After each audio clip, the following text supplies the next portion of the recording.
Mentor system ఒక గొప్ప ఎంప్లాయీని తయారు చేయడానికి ట్రైనింగ్ సరిపోదు, ఒక మనిషి కావాలి. అదేలాగో ఇప్పుడు మనం మాట్లాడుకుందాం. మీకు జీవితంలో గుర్తుండిపోయే వ్యక్తి ఎవరైనా ఉన్నారా? ఒక టీచర్, ఒక బాస్, ఒక సీనియర్, ఒక మాటతో, ఒక సలహాతో మీ జీవిత దశని మార్చిన వ్యక్తి, అదే మెంటర్. ట్రైనింగ్ స్కిల్స్ ని పెంచుతుంది, మెంటర్ మనుషుల్ని పెంచుతాడు. హలో ఆల్, నేను మీ Nag, CEO of Suman TV business. నిజానికి చాలా కంపెనీలు ఎంప్లాయీస్ కి ట్రైనింగ్ ఇస్తాయి, సాఫ్ట్వేర్ నేర్పిస్తాయి, ప్రాసెస్ నేర్పిస్తాయి, రూల్స్ చెప్తాయి. కానీ కొత్త ఎంప్లాయీస్ మనసులో ఉండే ప్రశ్నలు ఇవి: నేను సరిగ్గానే చేస్తున్నానా? ఈ పరిస్థితిని ఎలా హ్యాండిల్ చేయాలి? నేను ఇక్కడ నిజంగా ఎదగలనా? ఈ ప్రశ్నలకు పవర్ పాయింట్ స్లైడ్ సమాధానం చెప్పలేవు, కానీ ఒక మెంటర్ ఖచ్చితంగా చెప్తాడు. అసలు మెంటర్ అంటే ఎవరు? మెంటర్ అంటే ప్రతి పని చేసి చూపించే వ్యక్తి కాదు, అన్ని తెలిసిన వ్యక్తి కూడా కాదు. మెంటర్ అంటే నువ్వు చెయ్యగలవు అని నమ్మకం ఇచ్చే ఒక వ్యక్తి. నేను కూడా ఈ దారిలోనే నడిచాను అని దారి చూపించే వ్యక్తి. తప్పులు చేయొచ్చు కానీ వాటి నుంచి నేర్చుకో అని ధైర్యం చెప్పే వ్యక్తి. మీకు చిన్న కథ చెప్తాను. ఒక కొత్త సేల్స్ ఎంప్లాయీ జాయిన్ అయ్యాడు. మొదటి వారం కస్టమర్స్ తో మాట్లాడేటప్పుడు భయపడ్డాడు, రిజెక్షన్స్ వచ్చాయి, జాబ్ వదిలేయాలని కూడా అనుకున్నాడు. అప్పుడు అతని మెంటర్ చెప్పాడు, రిజెక్షన్ అంటే నీ విలువ తగ్గిపోవటం కాదు, అది నీ లెర్నింగ్ ప్రాసెస్ లో భాగం. ఆ మాట అతన్ని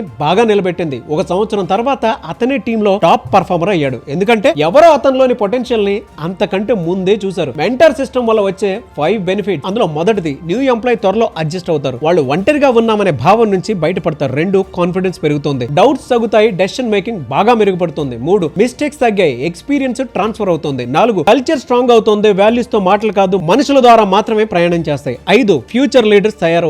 ఈ రోజు మెంటీ రేపటి మెంటర్ అవుతాడు, అదే లెగసీ. రియల్ ఎగ్జాంపుల్ ఒకటి చెప్పనా? ఇన్ఫోసిస్ లో కొత్త ఎంప్లాయీస్ కి గైడెన్స్ సిస్టమ్స్ ఉంటాయి. ఎందుకంటే వాళ్ళకి తెలుసు టాలెంట్ ని రిక్రూట్ చేయొచ్చు, కానీ లీడర్షిప్ ని డెవలప్ చేయాలి. అందుకే లెర్నింగ్ కల్చర్ స్ట్రాంగ్ గా ఉంటుంది. బాగా గుర్తుపెట్టుకోండి, పీపుల్ కంపెనీస్ ని వదిలి వెళ్లరు. చాలా సార్లు వాళ్ళని గైడ్ చేసే మనుషులు లేకపోవడం వల్లే వదిలేసి వెళ్ళిపోతారు. ఒక మెంటర్ ఎంప్లాయీస్ కి స్కిల్ మాత్రమే ఇవ్వడు, డైరెక్షన్ కూడా ఇస్తాడు, హోప్ ఇస్తాడు, బిలీఫ్ ఇస్తాడు. కాబట్టి ఈ రోజు మీ టీమ్ లో అనుభవం ఉన్న ప్రతి వ్యక్తికి ఒక కొత్త ఎంప్లాయీని పెయిర్ చేయండి. వారానికి 15 నిమిషాల పాటు ఈ 3 ప్రశ్నలు మాట్లాడమని చెప్పండి. ఈ వారం ఏం నేర్చుకున్నావు? ఏ ఛాలెంజెస్ ఎదురయ్యాయి? నీకు నేను ఎలా సహాయం చేయగలను? ఈ చిన్న అలవాటు ఒక గొప్ప కల్చర్ ని నిర్మిస్తోంది. ఇంకో విషయం బాగా గుర్తుపెట్టుకోండి, ట్రైనింగ్ పనిని నేర్పుతుంది, ఎక్స్పీరియన్స్ మార్గం చూపుతుంది, కానీ మెంటర్షిప్ మనుషులను తీర్చిదిద్దుతుంది. Great companies don't just create employees, they create mentors who create more leaders. ఎందుకంటే sometimes the most powerful thing you can give an employee is not an answer, it's someone who believes in them until they learn to believe in themselves. మీరేమంటారు? Yes అని అంటే కింద comment box లో ఖచ్చితంగా yes అని type చేయండి.